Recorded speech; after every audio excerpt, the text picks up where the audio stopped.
성경 고린도서 7장 같이 보시겠습니다. 1절을 6장 할 때 이야기를 했는데 한 번 더 좀 생각할 게 많은 구절이니까 보고 갈게요. 이 약속을 가진 우리가 하나님을 두려워하는 가운데서 거룩함을 온전히 이루어, 구별에 대한 이야기였죠. 특별히 여기서는 제가 좀 이거 6과 0 전적인 형태의 구별이 항상 필요하다는 거 좀 말씀을 드리고 싶고, 이런 거 있잖아요. 우리 예를 들어 6은 깨끗이 하는데 0은 그렇지 않다라고 하면 이거는 바리새인이 되는 거죠. 외식하는 사람들이 되는 거죠. 어떤 사람이 6은 막 사용하면서 뭐 0만 그렇다, 뭐 이런 사람은 없어요. 이거는 이제 거짓말쟁이들이고 실제로 말이 안 되는데 이렇게 주장하는 무리들이 있죠. 이런 사람들도 가짜겠죠. 6과 0을 같이 깨끗이 하자라고 말을 하고 있습니다.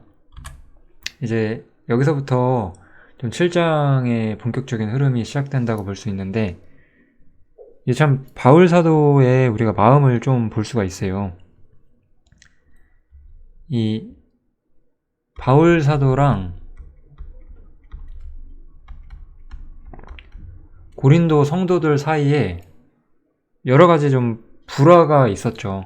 이것은 바울이 원했던 것은 아니고 이 고린도 성도랑 바울 사이에 이제 거짓 교사들이 들어왔고 이들에 의해 미혹되어서 바울과 고린도 교인들이 사이가 좋아지질 않았어요. 그때 바울 사도는 첫 번째 편지를 통해서 책망을 했고, 이제 두 번째 편지를 쓰면서 마음으로 우리를 영접하라라고 말을 하는 거예요.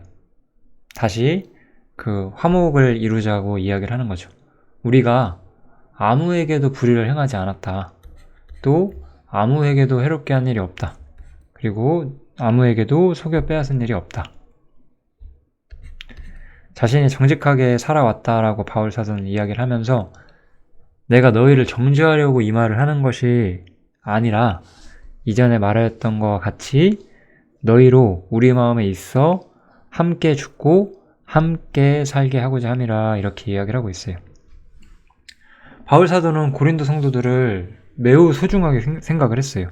어떻게 생각을 했냐면 함께 죽고 함께 살아야 할 정말 가까운 형제라고 생각을 한 거죠. 우리는 형제를 이렇게 생각하시나요? 우리는 좀 이런 거를 좀 정말로 생각해 볼 필요가 있어요.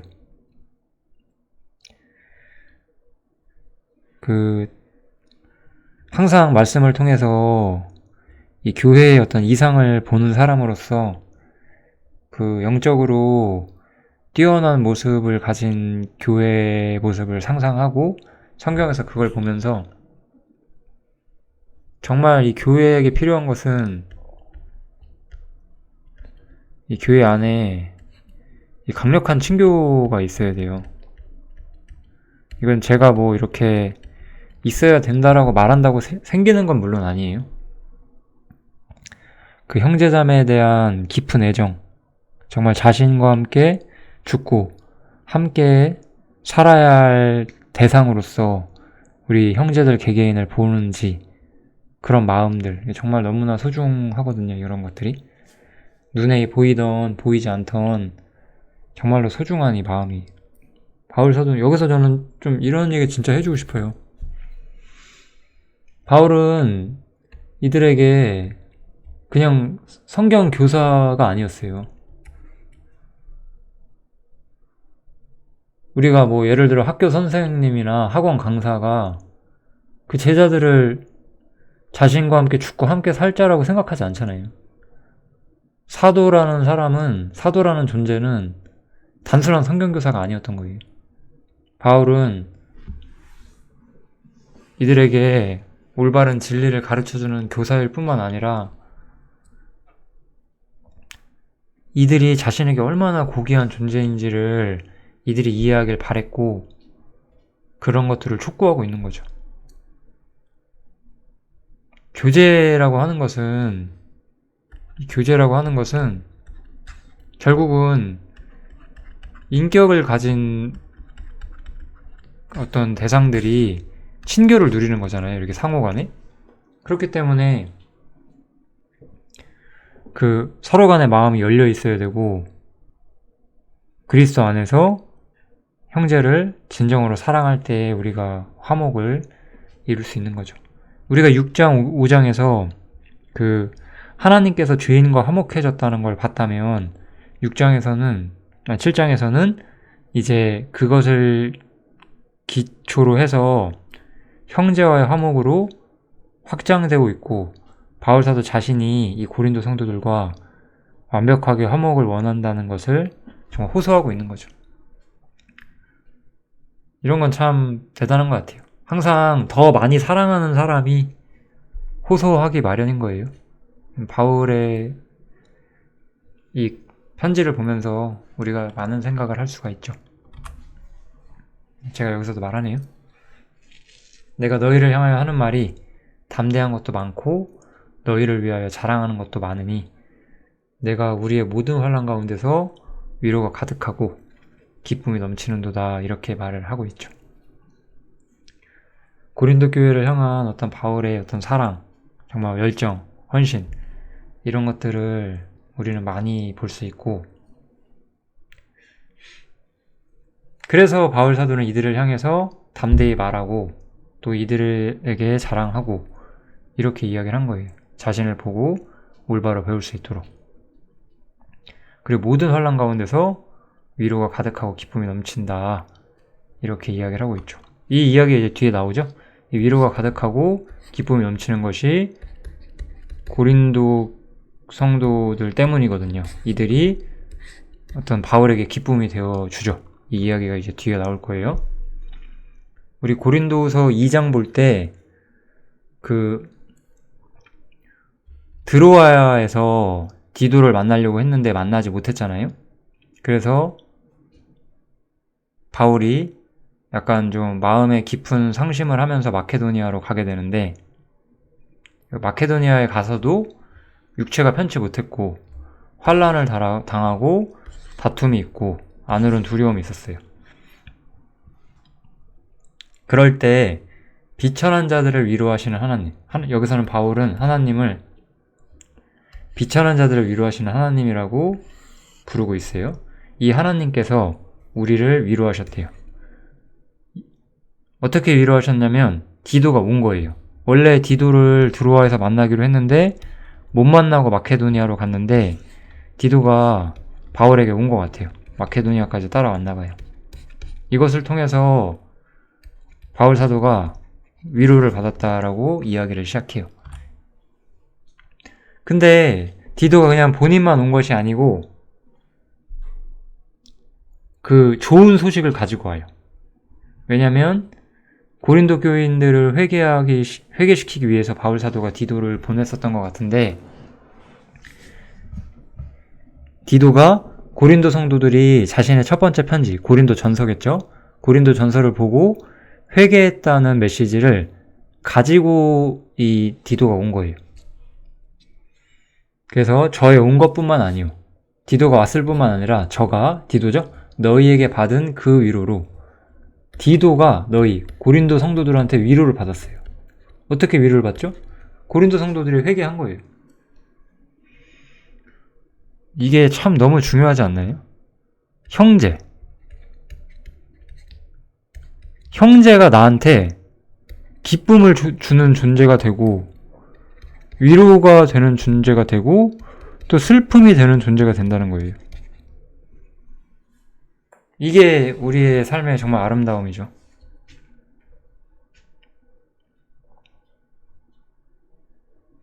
이 교회 형제들이 나의 기쁨의 원천이 되고 또 힘들 때 위로의 원천이 되고 또 형제들의 온전치 못함이 나의 슬픔이 되고, 이게 바로 우리가 가져야 되는 진짜 마음이잖아요.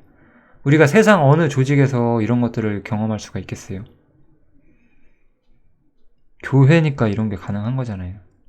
교회니까.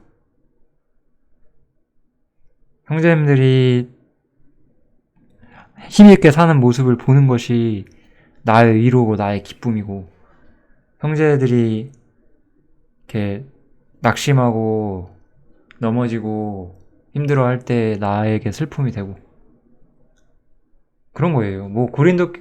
그리스도인은 항상 기뻐해야 된다. 당연히 맞죠. 그런 점에서 항상 기쁘기도 하지만 또 형제가 넘어져 있으면 항상 그것은 마음에 눌림이 되는 거죠. 그래서 바울 사도는 여기서 고린도 교인들로 인해서 위로를 받았고, 먼저 디도가 위로를 받고, 또 디도가 옴으로써 바울 사도도 위로를 받았다라고 이야기를 하는 거죠. 얼마나 이것이 귀중한 감정들인가 우리가 생각해 볼 수가 있어요. 그 다음에 이제 회개에 대한 이야기가 나오는데, 이제 바울 사도가 지금 기뻐하는 이유는 그냥 너희가 근심만 했기 때문이 아니라 근심함을 통해서 회개를 했기 때문이다 라고 말을 하는 거예요. 너희가 하나님의 뜻대로 근심하게 된 것은 우리에게서 아무 해도 받지 않게 하려 함이라. 원래 고린도 교인들이 계속 잘못된 생활을 했다면 바울 사도나 어떤 그런 교회 지도자들, 사역자들에게 어떤 비판을 받는다든지 책망을 받는다든지 징계를 받는다든지 이런 일들이 있었을 텐데, 그런 일이 없게 하도록 너희가 근심을 하고 회개하게 된 것이다 라고 이야기를 하고 있어요. 그리고 이 하나님의 뜻대로 하는 근심이란 게 무엇이냐, 그것은 구원에 이르게 하는 회개를 이루는 것이다 라고 이야기를 하는 거예요. 여기서 우리가 회개라는 것을 좀 생각을 해봐야 되겠죠? 우리는 첫 번째로 회개하고 복음을 믿으라라는 메시지를 봐요, 성경에서.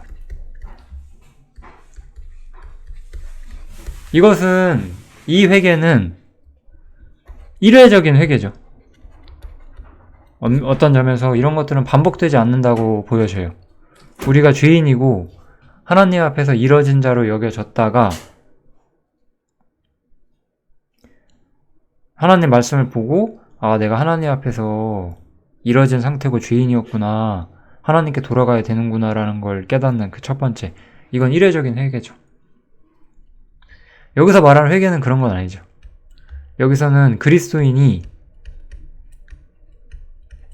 행실적으로 삶이 무너져 있었어요.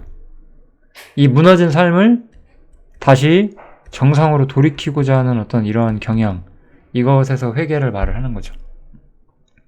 그래서 이 회개는 구원에 이르게 한대요. 이 구원에 이르게 하는 거니까 회개하고 구원받는 건가?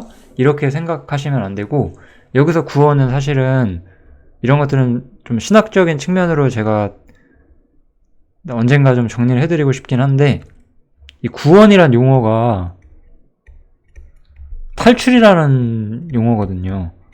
어떠한 위험으로부터 탈출하는 것을 성경에서는 구원이라고 항상 말을 해요.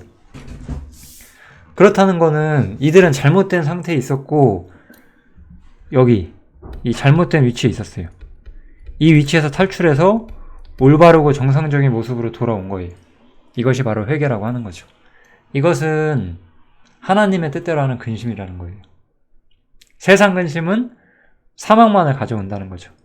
세상 육신이 하는 근심은 사망만을 가져오지만, 하나님의 뜻대로 하는 근심은 내 마음을 격동하고 내 기존의 나의 무너져 있던 삶을 다시 성경으로 돌아오게 해주는 어떤 회개를 이루어주는 것이다 라고 말하는 거예요. 이것은 회개하고 복음을 믿는다라는 측면하고는 조금 다르죠.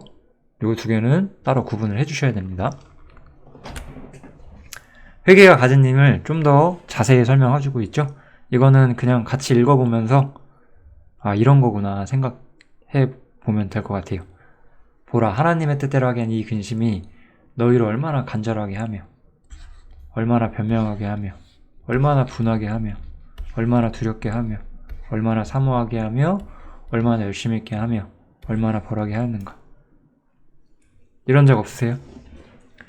나의 삶을 내가 스스로 보면서 나는 왜 이럴까 생각하면서 더 잘 살기 위해서 간절해지고 나의 어리석음을 변명하고 그것 때문에 분해하고 하나님을 두려워하고 하나님을 더 열심히 사모하게 되고 나에게 정말 열심을 더 가져오게 되고 스스로를 책망하게 되고 이런 일들을 해보신 적이 없나요? 우리가 그리스도인이라고 한다면 이런 일들을 다 해봤을 거예요. 왜? 합당하게 살기 위해서요. 하나님 앞에 합당한 삶을 살기 위해서. 내 양심이 요구하는 합당한 삶을 살기 위해서 우리는 이렇게 살게 되는 거예요. 너희가 저 일에 대하여 1절 너희 자신의 깨끗함을 나타내었느니라. 이렇게 살고자 함으로써 자신의 깨끗함을 우리는 나타낸다는 거죠. 외식하는 게 아니라 우리는 형제들을 볼 때 아마 저뿐만 아니라 우리 모두가 그럴 거예요. 저 형제가 바울처럼 완벽할 때만 그 형제를 훌륭하다고 말하나요? 그 형제의 마음을 봐요. 얼마나 간절한지, 얼마나 분해하는지, 얼마나 사모하는지, 얼마나 열심히 있는지, 얼마나 두렵게 하는지, 얼마나 변명하는지. 그 필사적으로 사는 그들의 삶을 보는 거예요.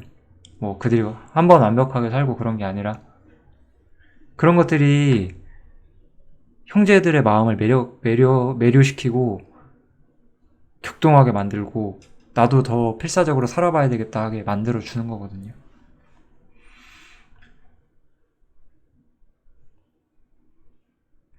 이것은 짧은 간증인데 제가 슬프다고 생각하는 것은 점점 필사적으로 사는 사람들이 보이지 않아 간다는 것이 슬픈 거예요.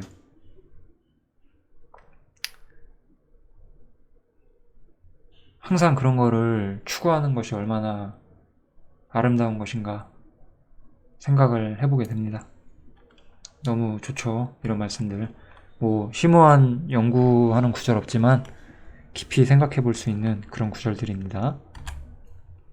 그래서 이 하나님 앞에서 하는 회개가 뭐냐, 그런즉 내가 너에게 쓴 것은 그 불의행한 자를 위한 것도 아니고 그 불의당한 자를 위한 것도 아니요 오직 우리를 위한 너희의 간절함이 하나님 앞에서 너희에게 나타나게 하려 함이로다, 이렇게 말하죠.